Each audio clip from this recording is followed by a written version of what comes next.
Welcome to the Ball So Hard podcast. This is King Fusar. And what's going on, people? So I know my last podcast was some time ago, but nevertheless, here we are making another one. How's y'all 2020 been so far? My 2020 has been it's been quite the year to say the least. So far, it's only, I'm recording this on March 5th on a Thursday. It's been a hell of a year and not in the best way. So, when you hit rock bottom, the only way you can truly go in life is back up. So I'm just building myself back up to be stronger and better than I am yesterday. I wanted to make this podcast about Star Wars. Now, Star Wars came out early December, or not, was it early December? I think it was late December. And I don't know how I feel about it. So I have not saw any trailers, anything leading up to this movie. I had just knew that it was coming. I'm a Star Wars fanatic, so I made sure I didn't want to see anything because I don't want to see anything spoiled. If you go back and if you watch the episode 3 trailer, that movie was basically spoiled in the trailer. I didn't want that because I'm a huge Star Wars fan. And it's just like, it was a lifetime event for me because they're not going to make the Skywalker saga anymore. It's done. So I just wanted to go hit the movie raw and enjoy it. And, I went to the movies. And I left the movie theater so flustered, and I was very upset with 8.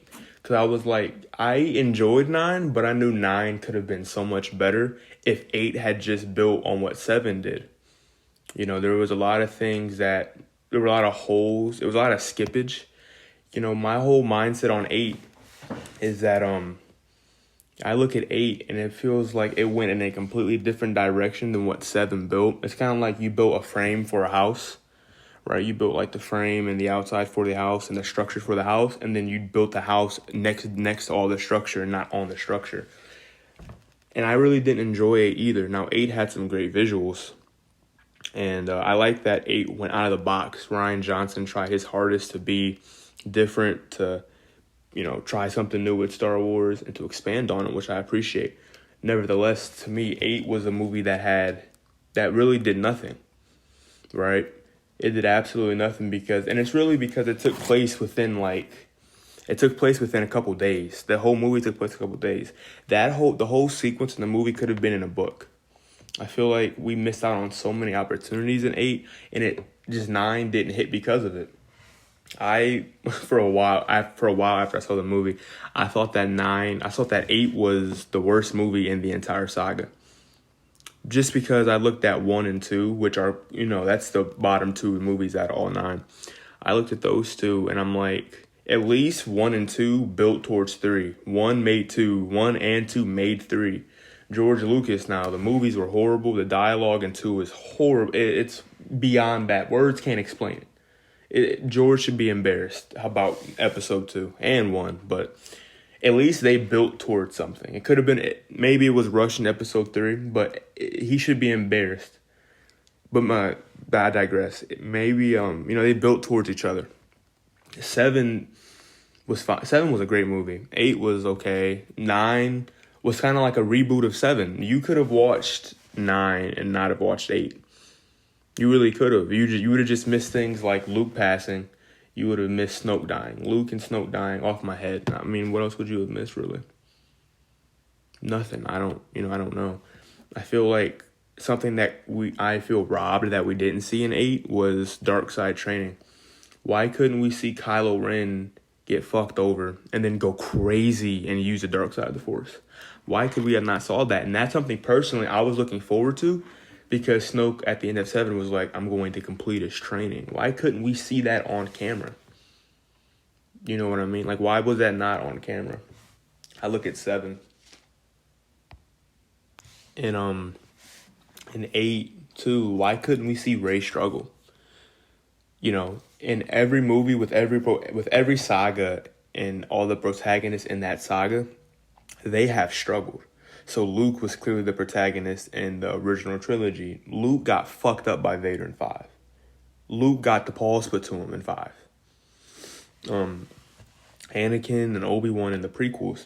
Man, when they came across Dooku, they got torched, and Qui-Gon died in one, if you consider him a protagonist, which I don't, but I'm just saying he died in one.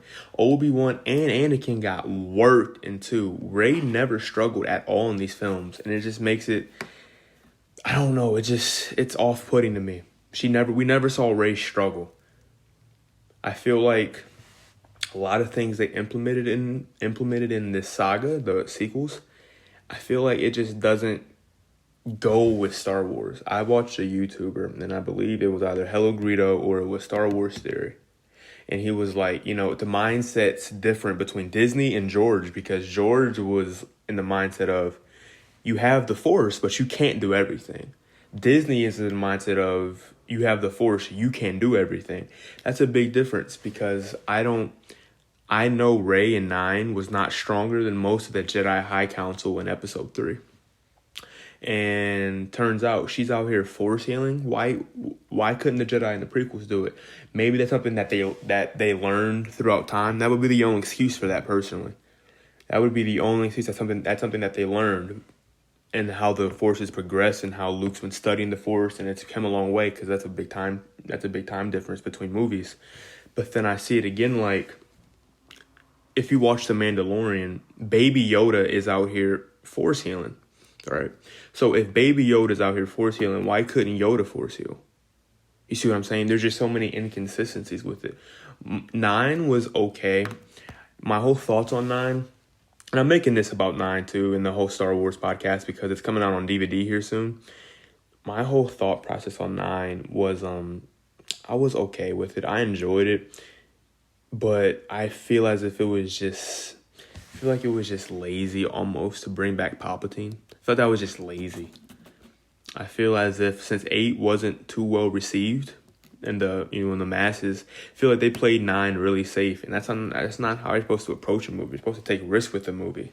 Hell, Star Wars itself is a risk. George Lucas took a risk making the original Star Wars Episode 4.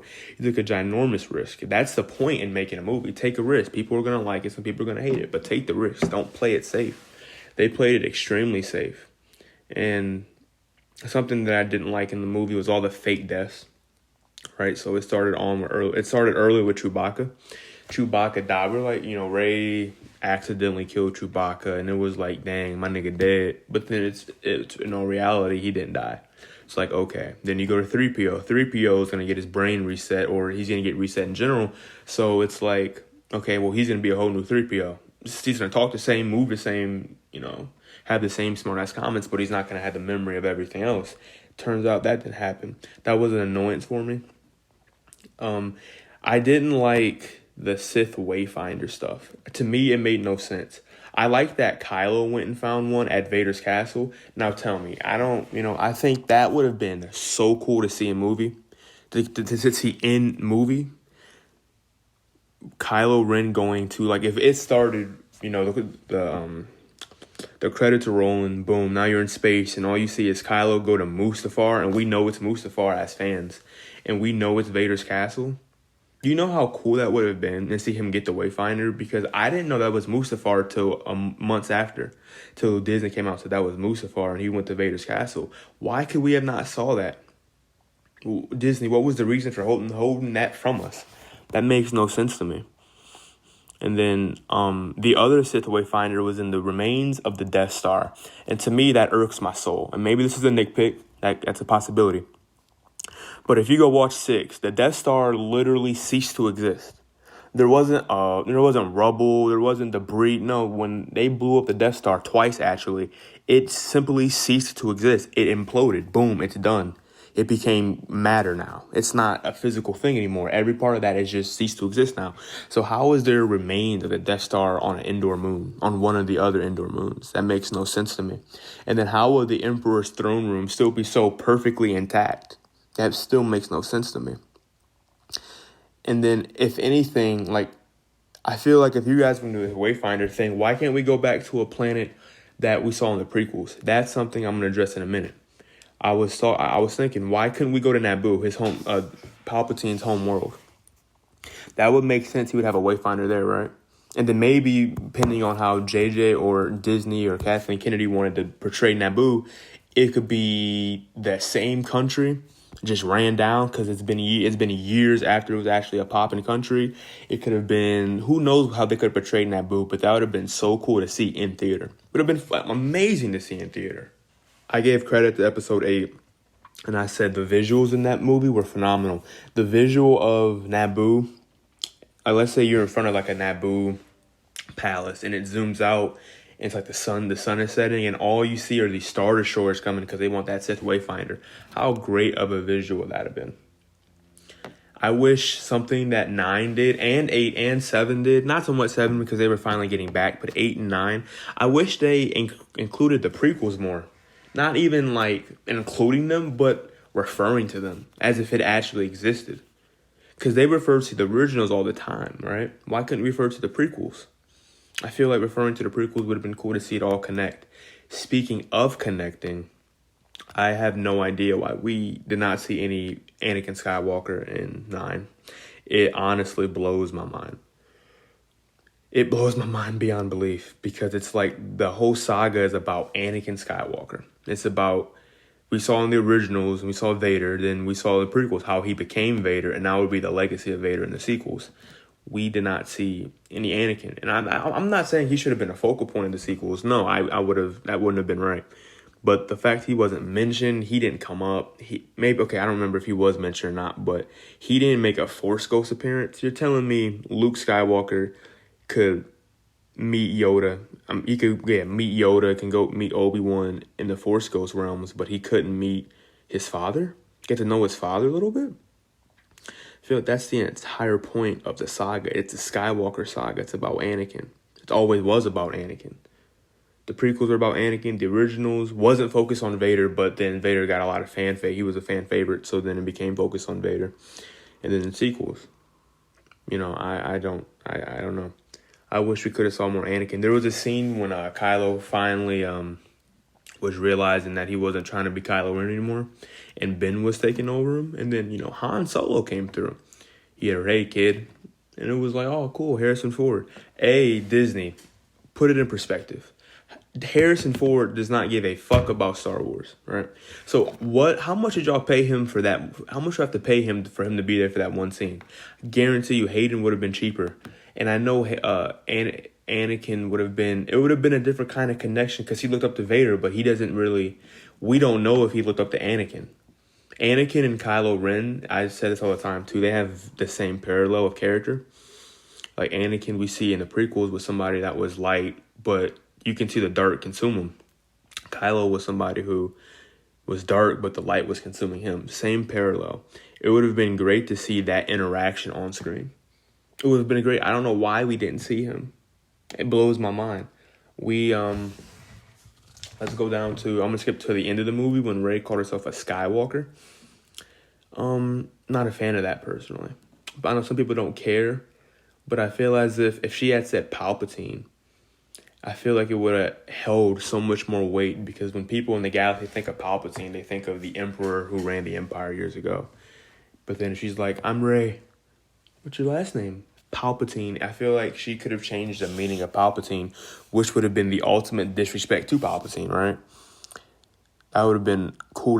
That's how I would have rather saw it. And then even at the end of the movie when she's like, "I'm a Skywalker," and then you look to the right and you see Leia and Luke. Where's Anakin? We could have at least saw Anakin's ghost because that's who it's all about. I was so disappointed we didn't see Hayden. I was so disappointed. It's about Anakin. At the end of the day, it's about Anakin and how he's the chosen one. So explain to me why we didn't see him in any of these movies.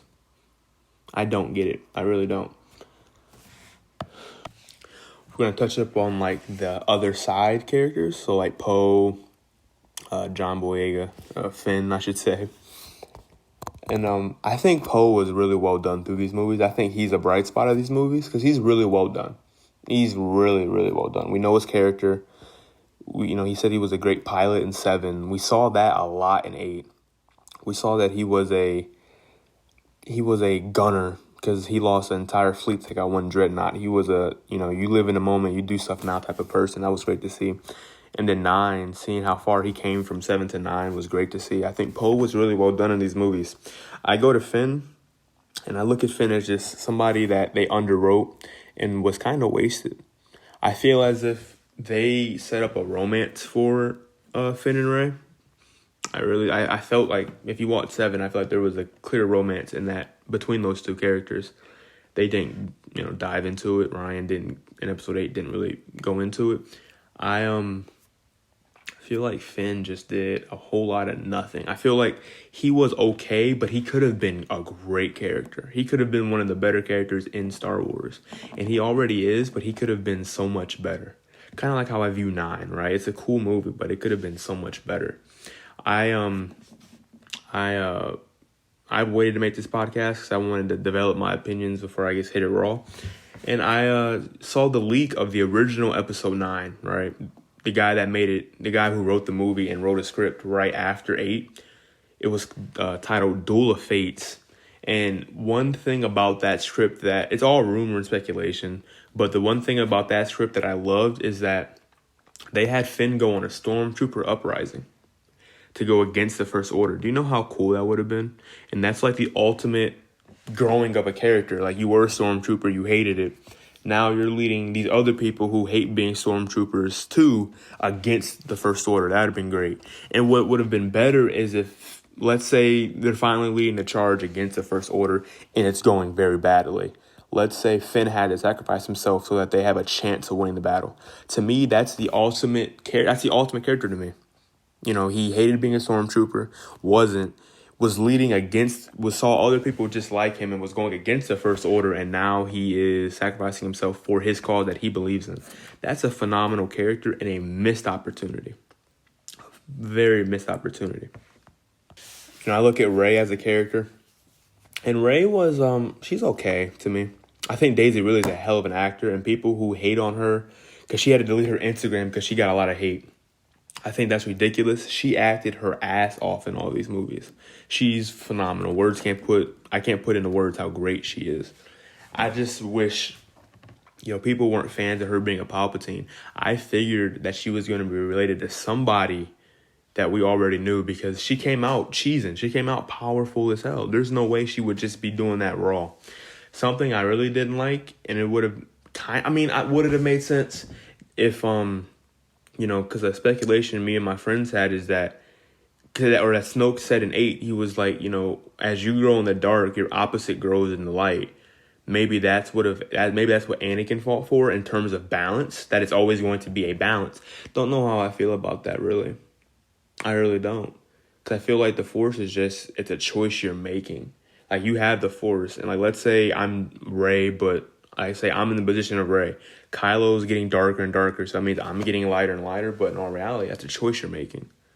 I wasn't a fan of that. People really weren't fans of Palpatine or Rey being a Palpatine either, like I mentioned. And I'm indifferent on it. I don't really care, right? I knew she had to be related to somebody, and I knew she had to be because she was overpowered. There was no way she was like that raw. I mean, she whooped on Kylo's She whooped on Kylo's ass in 7 after never touching a lightsaber. That's crazy to me. That's real insane to me. On the thought of Palpatine as well, Ian McDiarmid I think the concept of bringing Palpatine back I didn't like, but Palpatine he did his role phenomenal. Apparently, this came out a couple days ago that he was a clone, apparently. I haven't looked into it, but apparently he was a clone of Palpatine. That's why I'm just saying, they shouldn't have brought him back in the first place, because I feel as if it just starts to just get weirder and weirder.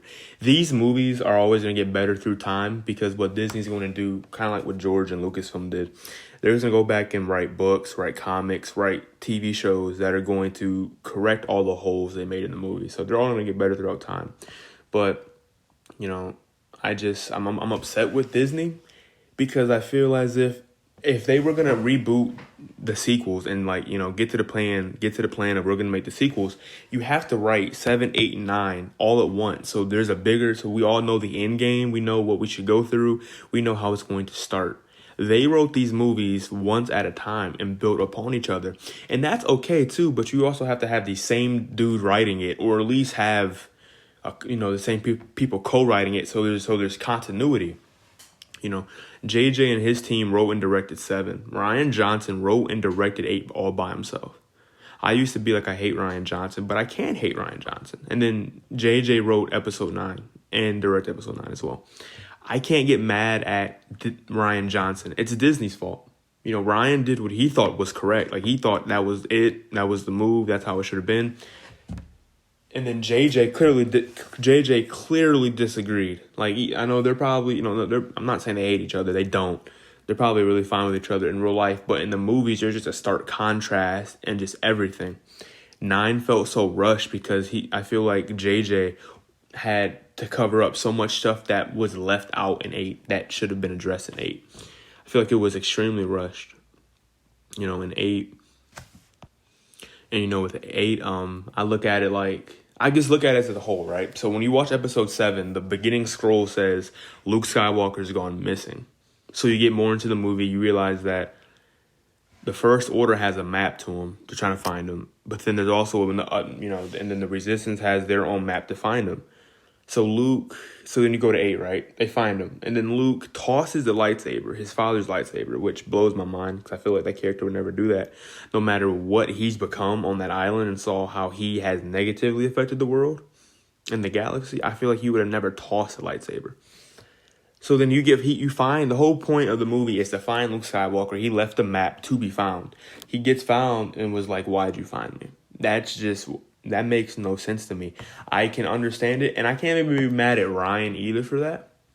I'm more upset with JJ because you kind of wrote him in a hole.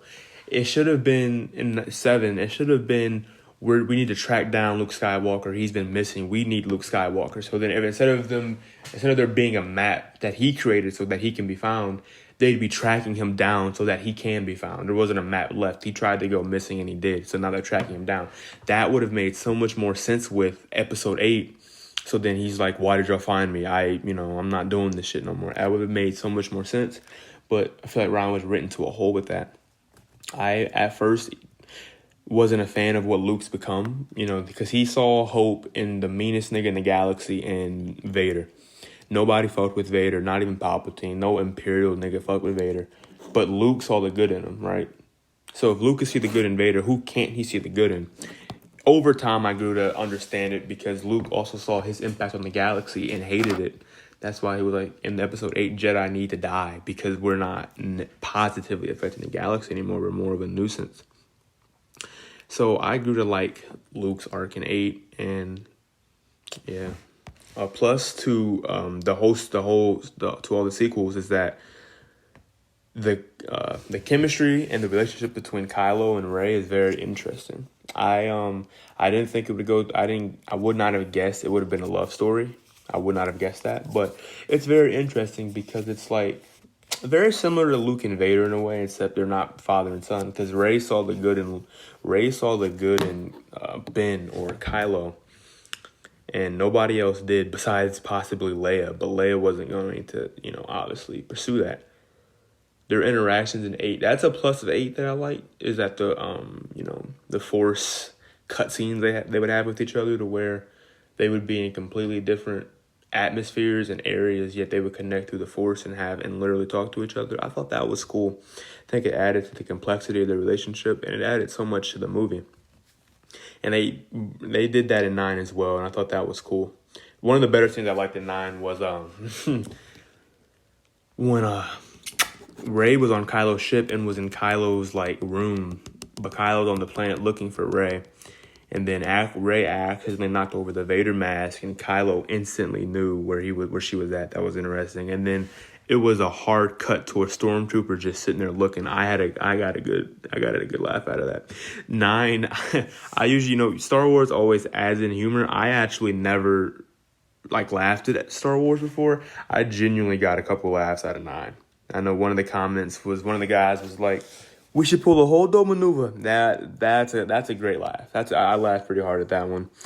And, it wasn't forced either. I feel like, but comparing 9 to 8, I look at the laughter, the funny moments, and really 8, I feel like it was forced.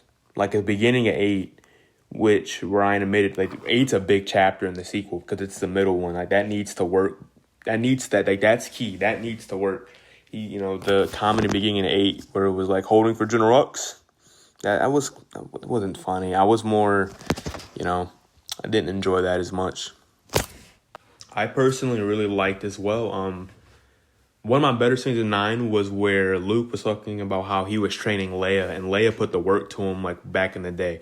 The CGI was cool until Leia at the end, but I thought that was cool because at the beginning of the movie when Ray called Leia master, I was like, man, wait a minute, this lady here has never been trained as a Jedi or anything like that. She's just strong in the Force because of her daddy, so she's your master now. I thought that was some bullshit, but later in the movie they explained it that Leia was like Luke trained Leia, and I thought that was really cool. Wish we could have saw more of that because that scene was like great to me. That scene was phenomenal to me, and wish we could have saw more of that on screen. Going back to the disagreements between Ryan and JJ, because you cut the 8 and Luke Skywalker tosses the lightsaber like it means absolutely nothing to him. But then in 9, Ray figured out she's a Palpatine, and she's all fucked up in the head about it. And she realizes, like, she's not who she thinks she is. And she's over there on the same island he was at. And now she's about to toss the lightsaber into the fiery TIE fighter. Luke catches it, and the first thing he says is, a Jedi's weapon deserves more respect, right? That's like a direct shot at 8, right? That's another just subtle disagreement. Something I'm still not sure about is, because Palpatine was on this Sith homeworld, and, he was chilling there for all this time, and he was assembling this big old fleet. Like, I feel like, Hello Greedo said it, and I agreed with him. He was like, you would almost look at the fan film of how crazy it sounds, because this man had all these hundreds of thousands of Star Destroyers with Death Star tech. Hey, Star Wars, Disney, George Lucas, I don't know what your obsession is with Death Stars. I don't get it. I feel like y'all could get a lot more creative than just having a beam that can destroy a planet. And y'all have got creative because in the Clone Wars, y'all had a ship that was like it would shoot an EMP out. That's something different than Death Star tech. Y'all can get more creative, but I digress. Palpatine was in this lair, and he had all these Sith acolytes in the crowds, and what's really going on there? Like what's really good? So he cloned himself for him to be there. I don't get it. I really don't get it. And I'm not mad at Ian McDermott because he acted his ass off as Palpatine. I love that, in the beginning of the movie, he quoted himself, and I said it as well. I'm probably going to misquote it, where he was like, the dark side of the Force is a pathway of abilities many consider to be unnatural. And then he said that in 3, he said it in 9. I was like, I got a kick out of that person. I think it was interesting because it was kind of darker. You never got to see that kind of side of Star Wars, where it was just this darkness, and it kind of felt like a horror movie almost. Because when you saw Palpatine, you see he's being held up by something. His hands, he's missing fingers and shit, and his eyes are blind. I mean, his eyes are literally like transparent. It's like, what's really going on here? And I just don't. I almost don't get it. And just what happens and all that. I wish they didn't go that route, and I wish they went the route of Duel of Fates, which I might get to here in a second. Because I feel as if it's just a lot for what? You know what I'm saying? Like, it's just a lot that just... There's going to be so many... I mean, maybe it's a money scheme, too, because they're going to make books off of that I'm probably going to read. They're going to make comics that I'm going to read. I need to read the Episode 9 novelization anyway, because that'll explain a lot more. But I thought it was really cool, too, when the Emperor took the life. He took some of Rey and Kylo's life force for himself, and then he got juiced up again. That was cool. How he died, a little anticlimactic for me, because it's like, my man was like, he got juiced up and put the Force lightning into the sky. So he was disabling everything. And it's like, so then now, out of nowhere, Rey, with the lights, when you start Force lightning Rey, and she just starts deflecting it, you would think, like, you would stop doing it. You think you would learn your lesson from Episode 3, that when dudes are Force lightning you and they're reflecting it back to you, you just stop Force lightning. Like, you would just think that, but no. He went out, and I guess, too, a counter-argument to that would be, oh, well, Rey had all the Jedi in the past behind her too. So it was really like all the Jedi versus all the Sith, which Palpatine said lived in him. So all the Sith ever lived in him. So it was really like a big Jedi v Sith, and the Jedi won. But it's like, Palpatine, you realize you could just stop lightning, right? You can just stop that. Something I liked too, it's a very subtle, but it showed how more powerful Kylo was, or Ben, compared to Rey. Because when they first got to see Palpatine, they both got treated, and then the first person to wake up was Kylo, right? That showed me how powerful he was, and he got flamed off the set, which was, it's what it is. What it is. The kiss at the end, I don't know how I feel about it personally. Like the love story between them two, I don't know. It's interesting in its own way. It caught me. It sort of caught me off guard, but the way they were holding each other at the end, I was like, they're gonna kiss, aren't they? Kylo Ren dying as well. I'm not sure. I mean, I guess he always kind of had to die at the end, right? Because I guess that's kind of like how it had to go.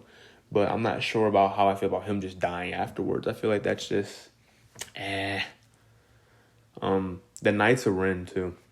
So much potential in the Knights of Ren, it's ridiculous, because those people, that group of acolytes for Kylo Ren, had so much potential in them. Yet they weren't even in 8. So it's like, now that they were in 9, it's like it held zero weight to me. Like, it was like, oh, Knights of Ren, cool. We saw y'all y'all were hinted at in 7. We didn't even see y'all in 7. Y'all were hinted at in a vision by Rey when she touched Anakin's lightsaber. It was hinted at. So we really only saw y'all in 9. I don't understand that personally. That's what I mean. Like, I can't be mad at Rian Johnson because he was able to write that entire thing, 8, by himself. Why did we not see the Knights of Ren? I don't know why we didn't see it. That could have been incorporated into some dark side training, right? He gets sent on a mission with the Knights of Ren, and the Knights of Ren turn on him, and he has to kill all of them to survive. That would have been cool to see. See Kylo get deeper into his darkness. I almost wish Kylo didn't lose the battle with himself, or he didn't lose the battle to Ben in terms of being light and dark. I wish Kylo would have just after he killed Snoke, just got deeper into the darkness and the corruptness of being powerful. Because once you have something that's great, you don't want something less than that. That's human nature. That's anybody's nature. If you're a king, you don't want to, and you have a choice to be king forever, you don't want to not be the king anymore. If you have a nice car, you don't want to get into a shitty car anymore. If you have a big house, you don't want to get into a smaller house anymore. Once you achieve greatness, you don't want anything less. So it's like, Kylo, you're the supreme leader. Why would you want less for yourself? I feel like I wish you would have got deeper into his darkness. Excuse me. Wish we got deeper into his darkness. I don't know. That's just a gut feeling too. It's a little bit of a dark spot, but like, what happened to the First Order? Did they all just flock to be in the Final Order? No, it really wasn't touched on in the movie. So the First Order was cool, was what it was, and then out of nowhere, the new general that came around, because you needed a new general because they made Hux look like a bitch. The new general hit up Palpatine and was like, I served you once, I'll serve you again. And then next thing you know, that was it for the First Order. That's a great spot. Wish we could have saw, like, did he leave the First Order, or did they all just flock to being part of the Final Order? And then Final Order, to me, just doesn't make logical sense. Like, all these guys were on Exegol just chilling. Like, they were just waiting for the time to come, I guess. They were just waiting, huh? I don't understand that. And they seemed like humans in these Star Destroyers, so they were just chilling. And it's like, almost like, I feel as if Star Wars feels different in the sequels than they did in the prequels, because Sith and Jedi, to common people, were like myths. They didn't believe. It's kind of like, oh, whatever. Han Solo said that in 4 years. I don't believe in that. I don't believe in that Force bullshit. To now, it's like, Sith and Jedi. And it's like, if you know your Palpatine's a Sith and he wants world control or universe control, why would you want to work for this guy? Or were you slaving to him then? Were you slaves? That's what it had to be. Like, it's just, there's so many holes with the whole Palpatine situation. It's quite upsetting. The movie comes out on DVD here soon at the end of this month.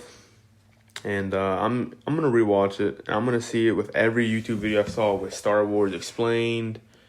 Or is it Star Wars Theory? I think it's the same people. Hello Greedo. And I forget the other guy's name, damn it. But I have his voice and his channel in my head. after what everything they said and how Disney's coming out with confirming Palpatine was a clone and all that, I'm just gonna watch it. When you watch a movie more than once, you can see it different, and you see little things planted in the movie that you wouldn't have caught the first time. At least for me, because when I watch a movie, I'm emotionally invested into it. So I'm like emotionally invested into it. I'm not looking for it. I'm just trying to enjoy the movie. I'm not looking into it. So I'm gonna rewatch it. I can't wait to see the deleted scenes. I'm very interested in that, and I'm still so upset with Disney because per JJ too, like after the movie came out, he was like, he felt at a point that it's all a rumor as well. He said he felt his name shouldn't even have been at the beginning of the credits saying JJ Abrams, because he felt like because so many things changed in that movie that he had no control of. It's almost like it was a Disney sponsored movie. It should have been Disney made movie instead of him, which intrigues me because I would have wanted to know his version of the movie instead of what we got. Because apparently rumor says it would have been completely different. I wonder how. I wonder what he would have approached everything with. I wonder what his mindset would have been. We'll know in due time because there'll be an interview about it here soon. If there's not one already and I'm just missing out. But I'm so intrigued by it. And, now I look at Disney like, y'all put the Skywalker saga behind you. Y'all finish that up. Now you guys are finishing up the Clone Wars. You guys are finishing up the Clone Wars as I record this. So you guys are finishing up loose ends now with Star Wars. Now y'all can get creative. It kind of gives me hope seeing The Mandalorian because The Mandalorian is phenomenal.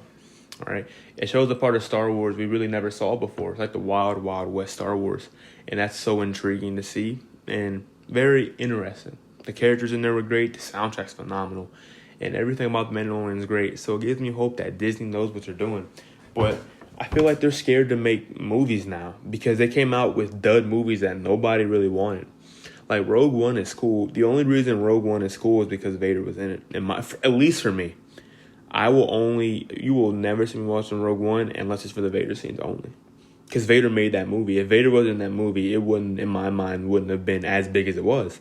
Because, dude, it's Vader. And we saw Vader go crazy. We never really got to see Vader go crazy in these movies. Never. Never did we ever see him just go ape, and we actually saw him go ape, and that was crazy. That's cool, you know what I'm saying? He made the movies, and then you go over to Solo. Me personally, I like Solo a lot, but the issue with Solo was that it just wasn't needed, and it wasn't. It just wasn't needed. We didn't need to see it. We knew most of it. The visuals were cool, but we didn't need that movie, and it didn't do well in the box office. So now Disney's scared of making movies. And to me, it's really just now that they have creativity, they need to go back to like the old Republic. They need to go back in time. They need to tell stories about these legends. Go into it and get creative because there's no really guidelines to it. They're all new characters. The only guidelines is that you're in a Star Wars universe. So clearly there'll be aliens, there'll be humans, there'll be, fucked up people. It's you're in the Star Wars universe. That's the only hindrance you have. Besides that, you can get so creative with it. Let's see a Bane movie. Let's see a Revan movie. You know what I'm saying? Like let's get into this stuff. Let's get into the old Republic. So much creativity, and there's a lot of time too. Like there's so much time in the old Republic days that could have been shown. That would have been phenomenal. And I feel like that's where Disney needs to go. And they need to write it better, damn it. Give it to one writer and one director and let them do it. Because I feel as if JJ had the entire sequels, it would have been cool. It would have had continuity because JJ would have had the end goal in mind. If you put Rian Johnson in charge of the sequels, I feel like they would have been fine too. Because in his mind, it would have had continuity. They need to have continuity over anything. That's why I was saying for the longest I thought 2 was better because at least the prequels had continuity, right? They made sense and they went in order of how they should have went. You look at the sequels and that's just not the case. So I'm disappointed in Disney. The only way they can really go is up now from here. They can only go up from here. So I'm interested to see what they're doing. I know they're finishing up the Clone Wars currently. I watched the Clone Wars as a child, and it's nostalgic. It's amazing. I love it. I'm interested to see how it goes when it starts being intertwined with Episode 3. That'll be cool. But yeah, Disney, I need y'all to do better, and let's see what y'all really got with Star Wars. something I want to touch on that I'm tad bit late to react to, or at least to make a podcast and put my opinions out about it, but I'm a baseball fan. I think baseball is the best sport in America, unpopular opinion. But we're going to get into the Houston Astros because we have to almost. It's a travesty. So for anybody who's not a baseball fanatic, and let's say you're a football person or a basketball person, those are what you are, unless if you're into sports and you're not into baseball, you like one of those two. So I'm gonna put it in perspective for you. Think about the Golden State Warriors when they got Kevin Durant, right? Best team in the league. They're already good enough. You know what I'm saying? They were already fine. What if they found out they were cheating? It'd be like, y'all, it's disrespectful. And in football, like the Patriots, like let's find out they were cheating more than they already have been caught cheating. Like they knew what, like let's say for some reason they knew what plays were being called on offense, so they knew what was coming at all times. On top of them cheating, it's like, you fuckers are already great. Why are y'all doing that? Like, why did y'all have to cheat? And in baseball is an extreme. It's hitting a baseball is challenging. At a pro level, it's really a guessing game because you have to go up there and guess what's being thrown at you because you can't go up there and react fast enough. You got fuckers throwing 95 plus at a little baseball, 95 miles an hour plus on a corner of a strike zone. That's hard to hit. Then they have other pitchers that are moving, doing low 90s, and in some freak examples in the mid-high 90s, damn near 100s, doing a baseball that's moving. That's hard to hit. But hitting a baseball is top 2 of the hardest things to do in sports. It's up there. Boxing and UFC, that's up there too. That's hard. Hitting a baseball is up there too. That's challenging. So it takes up the integrity of it. And it's like, I played baseball. I've played varsity. I've played, like spring travel baseball, all that. And even at my age group and my level now, it's a guessing game still. More times than not, it's going to be a fastball. But at the pro level, dude, you don't know what that fucker is going to throw to you. You have zero idea. It's a guessing game. That's why it amazes me when people hit 300. Think about that. If you hit 300 in baseball, you're considered you're hitting the fuck out of the ball. So, and that's .300.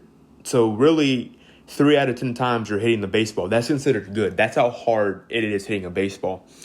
And hitting a baseball itself, like I said, is hard enough. But then when you got to go up there and sit on so many options of pitches that are going to be thrown at you, it's damn near mission impossible. So you have to go up there and literally expect something. You have to go up there and guess. So when you go up there and guess, you hit, you don't, et cetera, et cetera. If you go up there and know what's coming to you every time, that is foul. That is embarrassing. That shit's on baseball. Because it's batting practice at that point. Because you know what's coming. It doesn't matter how hard they're throwing because you know what's coming. You can sit there and know, okay, I hear a bang on my trash can. Okay, fastball coming. I get buzzed on my chest because I know a curveball's coming. That stuff is foul. Trevor Bauer, I'm a Cleveland Indians fan. Trevor Bauer, he said it while it was happening, and he sounded like a sore loser. He was like, the Astros are cheating. I promise y'all, they are cheating. And he was so right. That's insane. He was so right. They were cheating. How they were cheating, you might ask. Banging on trash cans, having buzzers, maybe even getting signals from the bullpen all the way on the other side of the field. Just cheating any other kind of way.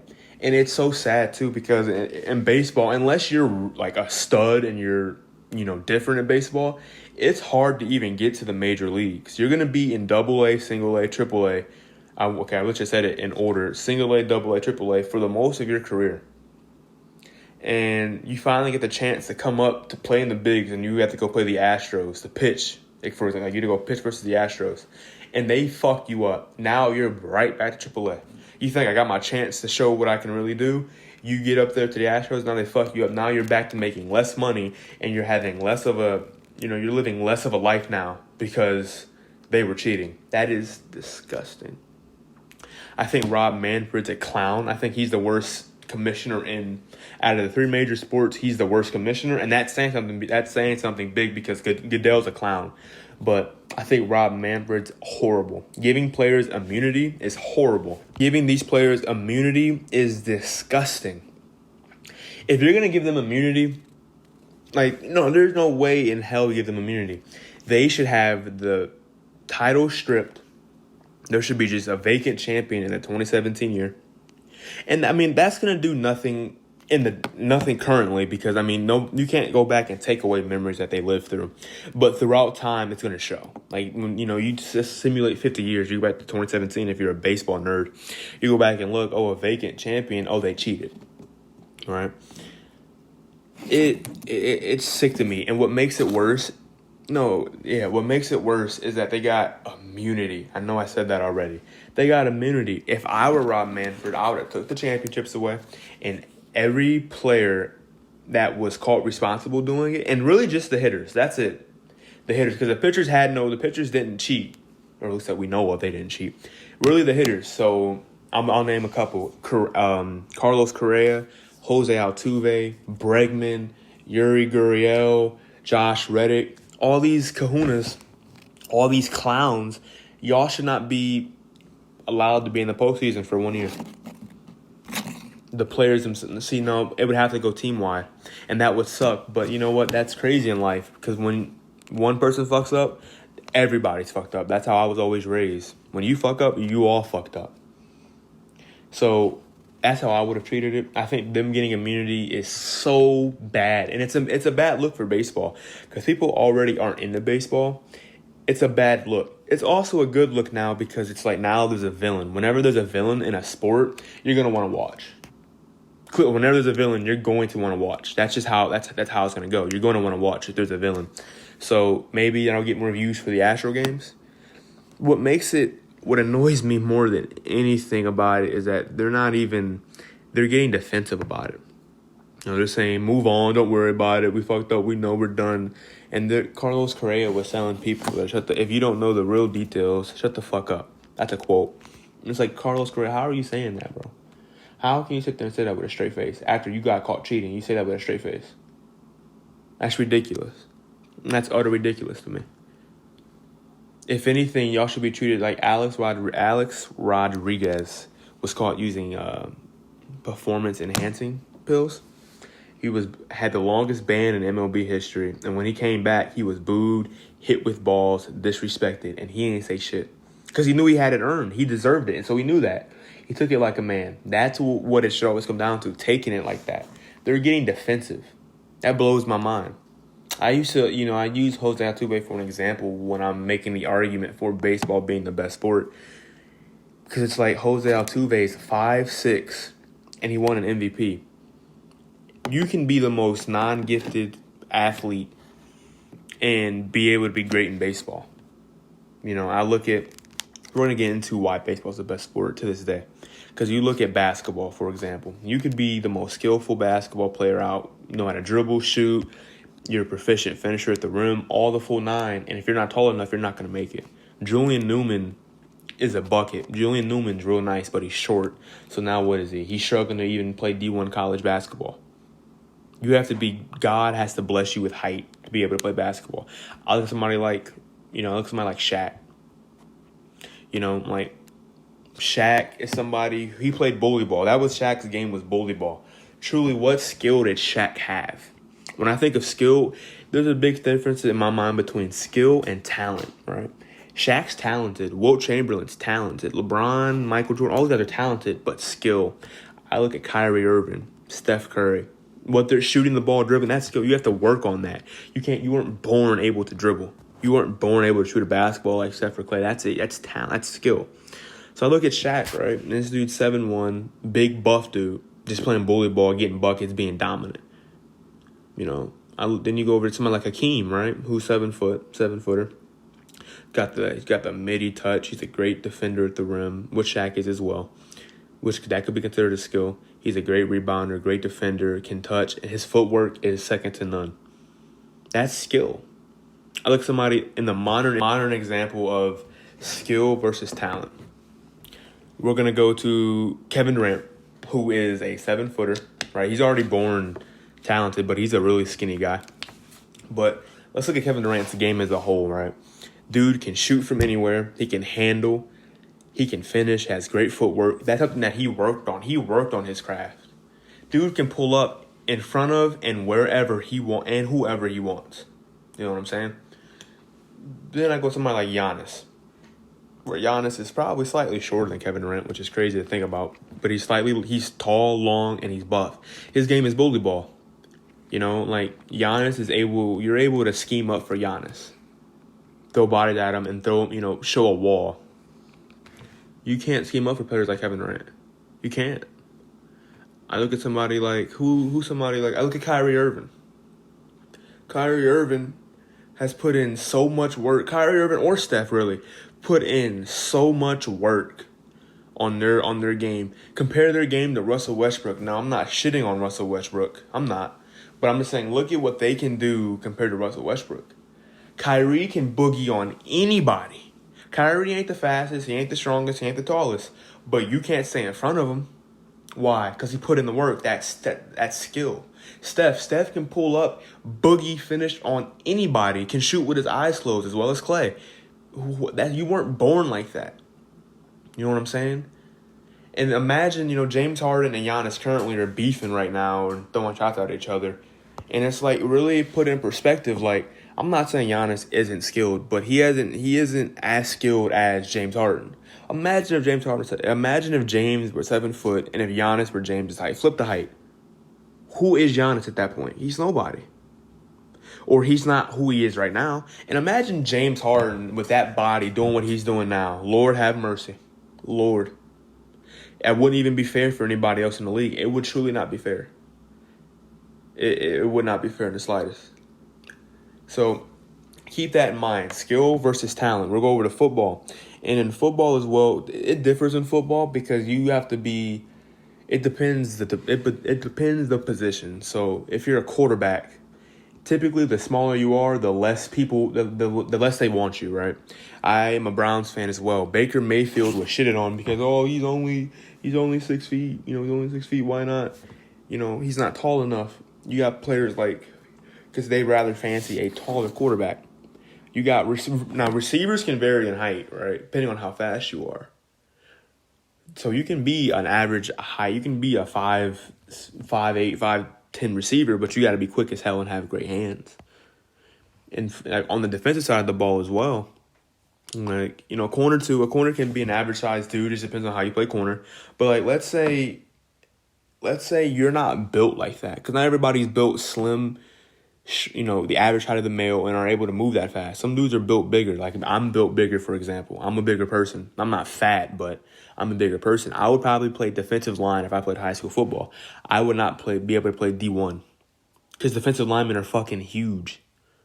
Offensive linemen too. Linebackers too. You have to be fucking huge. Football is a better example to me comparing it to baseball in terms of skill v talent because football is a lot of skill.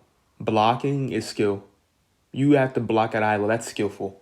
Being a quarterback, making reads and making the throws and having the arms to make a throw, that's skill in my opinion.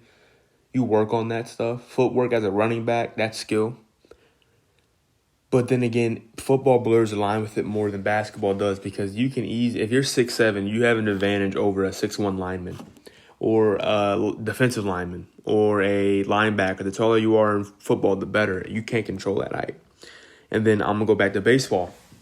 I'll make the contrast with baseball. I'm looking at baseball with people at the pro level, at the highest level. So the Major League Baseball, that there's no talent in that. There's all skill. Now, I'm not saying they're not athletes and they're not tall or short, but they have perfected their craft. The best baseball players, that's all skill. They have spent numerous hours hitting, pitching, mastering little things that they mastered. You could be in baseball, it doesn't matter. You could be 6'7" or 5'7" in baseball and still be great. Nothing stopping you. You can't say that for other sports. At the highest level of baseball, that's all skill right there. Being able to hit hard pitching, a 95+ mile an hour fastball, being able to field a ball. Most people can't even field a baseball. Being able to catch, being able to pitch, that's all skill. You put in work and time and effort for that. Way more than you would have to be in another sport, especially like basketball, when you could just be born 7'1", go to the weight room, get big, and play bully ball. You know what I'm saying? I think baseball is the best sport because of that. You can be fat and out of shape, but if you know how to hit a baseball, they'll play you. David Ortiz in his final couple of days couldn't play defense. He couldn't run that well. He could not move that well. The only thing David Ortiz could do well was hit. And guess who was able to play his final season and did it well? Because he could simply hit. Fat, out of shape. Albert Pujols used to be a stud. He can't really move that well anymore because he's older. Can't really field. He's really an older cat now. Only thing he can do is hit. And guess what he's doing? Still playing today. You know what I'm saying? It's the skill. Skill outweighs talent in baseball. That's why I think it's the best. 2020 has been it's been an eventful year. I've learned a lot about myself and about other people. It's only March 5th. 2020 has been it's been an eye opener for me. It's not been a good year for me, but it's all about it's not about where you start, but where you win. And I have to have that mentality. I hope y'all 2020 has been well. I hope y'all stay safe with the coronaviruses out here. I hope and with like the World War III tweets that used to come on or that the World War III stuff that was trending months ago and all these people dying. Rest in peace, Kobe Bryant. Kobe Bryant, I cried like a baby when I realized he died. It almost didn't seem real to me that he died because it was like Kobe Bryant is dead. To this day, it doesn't seem real to me that he died. He died the 29th of January. It's March 5th. I'm recording this. It doesn't even seem real that the brother's dead, because he had so much life in front of him. And, Kobe, you meant so much to me. He meant so much to me. He's crafted who I am. His Mamba mentality is a lifestyle that I've lived by. And I've adored it, and that's who I've become. It's something that he always did. If you want to get something, if you want to be great at something, do it. What's stopping you? Put in the work. You being tired or you being lazy, that's not gonna. Your dreams and ambitions don't care about that. They don't care if you're tired or not that day, but you still have dreams and ambitions. Go be great. Who's stopping you? Go want it. If you're in your profession, be the best at your profession. That's what you should strive for. If you're a doctor, you should want to be the best doctor on the planet. You know what I'm saying? If you play football, you should want to be the best football player on the field, in the city, in the county, in the state, in the country. If you're a baseball player, you should want to be the best baseball player that you know. And that's not being cocky because I believe that. You know what I'm saying? I believe that I'm the best baseball player I know. But I don't go around showboating that. I don't go around thinking about that. But it's a mentality I put in my head. If I tell myself I'm the best baseball player I know, what am I going to do subconsciously? I'm going to start working like it. I'm going to start playing like it. Kobe Bryant, you meant a lot to me. You always will. I'm so hurt that you're not on this planet anymore. His memorial service was beautiful. Vanessa's inspired me so much because I could not fathom losing my baby girl and my wife. I could not imagine that, especially knowing that, they just had a kid last year. They just had a kid last year, a brand new baby. You have another youngster. You have so many kids. It's just so disappointing. And it opens my eyes up to everything. And it's put in perspective for me, man. Life is so short. I could die right now. I could die 5 minutes from now. I could die tomorrow. I could die next year. You can die too. Death's the inevitable with life. I mean, you were born, you're going to die. We're going to die. So live it up. Don't live with regrets. Get it out of your system today. If you feel something, pursue it. Even if it may not be the right, bro, you live one time. Don't live with, man, I should have done that. I should have done this. I wonder if I did do that. Don't wonder. Go be about it. Go do it. Life can flash in a heartbeat, and you have no say in it. You can die right now. You'd have no say. People every day get shot in the head, die in car accidents, die to complications, get cancer, get all this other stuff. They had no choice over that stuff. Death does not wait up on you at all. Love more today as well. The world is filled with so much darkness, and there's really a bigger agenda going on that I think more people need to research and look up on. But I think, bro, love more. Get outside the house. Love more. Look at the sky. There's so much hate and negativity in this planet when in all reality there should be positives. We shouldn't hate anybody. I used to hold hate in my heart for so many people. I hold hate in my heart for nobody. Nobody, not a soul. I'm not going to push my Christianity beliefs on anybody because that's something that I think that's going to come to that person.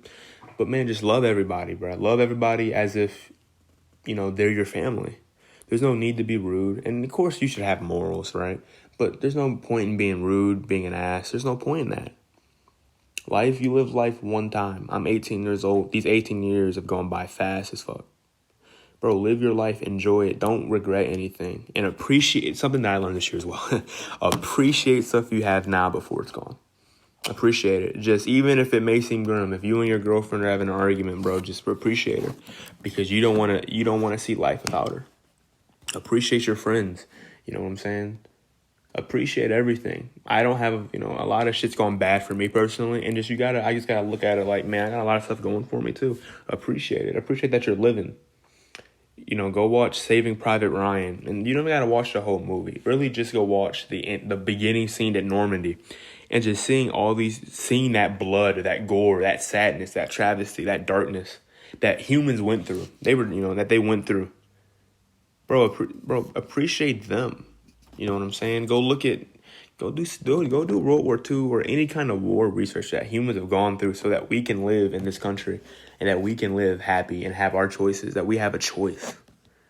Do what you do. Be yourself. Be happy. 2020, it's only March. 2020 has been the worst year I've had in a very long time, but it's not about where you start, it's about where you finish. Hope you have a blessed night.